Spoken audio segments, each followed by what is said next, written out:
চলছে, এর মাঝে বক্তব্য নিশ্চয়ই কোনো আনন্দ দেবে না। আজকের এই অনুষ্ঠানের প্রধান অতিথি গণপ্রজাতন্ত্রী বাংলাদেশ সরকারের মাননীয় প্রধানমন্ত্রী জনাব তারেক রহমান, উপস্থিত আছেন আমাদের স্টেট মিনিস্টার ববি হাজ্জাজ, উপদেষ্টা ডক্টর মাহাদি আমিন, আমাদের মন্ত্রণালয়ের কর্মকর্তাগণ এবং শিক্ষকরা, সুধীমণ্ডলী, ডিপ্লোম্যাটস এবং আমাদের প্রাণপ্রিয় আমাদের আগামী ভবিষ্যৎ শিক্ষার্থীরা, ছাত্রছাত্রীরা, আসসালামু আলাইকুম। সুন্দর পরিবেশে আমরা পুরস্কার বিতরণ করছিলাম। হঠাৎ করে একটি ছোট্ট মেয়ে নাম লিসা, সে এসে বলল, মাননীয় প্রধানমন্ত্রী, আপনাকে দেখার ইচ্ছে আমার অনেক অনেক দিনের, ছোট থাকতেই দেখার ইচ্ছে আমার, আজকে সেই দিনটি এলো, খুব খুশি হলাম। এই বলেই সে কান্না শুরু করে দিল। মাননীয় প্রধানমন্ত্রী জানতে চাইলেন, লিসা তোমার কি হয়েছে? সে বলল, আমার আব্বা বিএনপি করতেন, সেই কারণে অত্যাচারিত হয়েছি, যার কারণে অত্যাচারিত হয়েছি তার কাছ থেকে আজকে পুরস্কার পেয়েছি, এটি আমার কতটা আনন্দের দিন। এই ছোট্ট ঘটনাটি এখানেই ঘটে গেল। আমরা সেই অতীতকে ভুলে গিয়ে আগামী দিনে আমরা যেতে চাই, আগামীর বাংলাদেশ গড়তে চাই। আর আগামী বাংলাদেশ গড়তে হলে একটি নতুন প্রজন্মকে, নতুন ভাবনাকে, নতুন চিন্তাকে, চেতনাকে নিয়ে কাজে লাগাতে হবে। সেই কাজটি করার নির্দেশ দিয়েছেন আজকের প্রধানমন্ত্রী জনাব তারেক রহমান। আমি জানি উনার পিতা শহীদ রাষ্ট্রপতি জিয়াউর রহমান নতুন কুড়ি করেছিল, আজকে যে শিশু পার্কের কথা বলা হয়েছে সেটা করেছিল।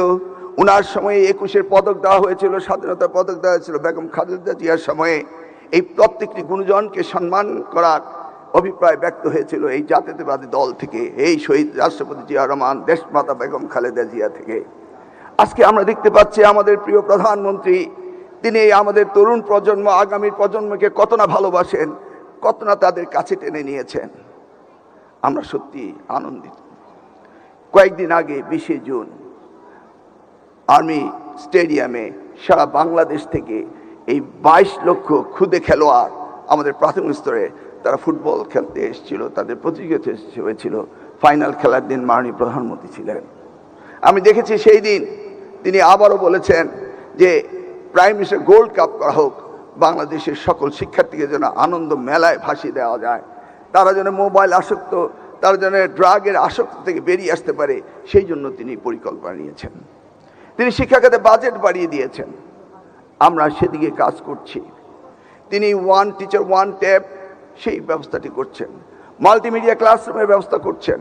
আগামী প্রজন্মকে সত্যিকারে এই শিশুদের থেকে আমরা যেন সত্যিকার অর্থে শিক্ষার্থী বের করে নিয়ে আসতে পারি, আমাদের দেশকে গঠন করতে পারি। আমি বক্তব্য না বাড়িয়ে আবারও ধন্যবাদ দিয়ে বলবো, মাননীয় প্রধানমন্ত্রী, যে প্রত্যয় আপনার রয়েছে, যে নির্দেশনা আপনার রয়েছে, যেভাবে আপনি জাতি গঠন করতে চান, ইনশাল্লাহ কথা দিচ্ছি আমাদের মন্ত্রণালয় আমরা সকলকে নিয়ে আপনার এই অভিপ্রায়কে সার্থক করব, এই আশা ব্যক্ত করে আমি এখানে বিদায় নিচ্ছি। আল্লাহ হাফেজ। বাংলাদেশ জিন্দাবাদ। আসসালামু আলাইকুম। মাননীয় মন্ত্রী, আপনাকে আপনার বক্তব্যের জন্য আন্তরিক ধন্যবাদ।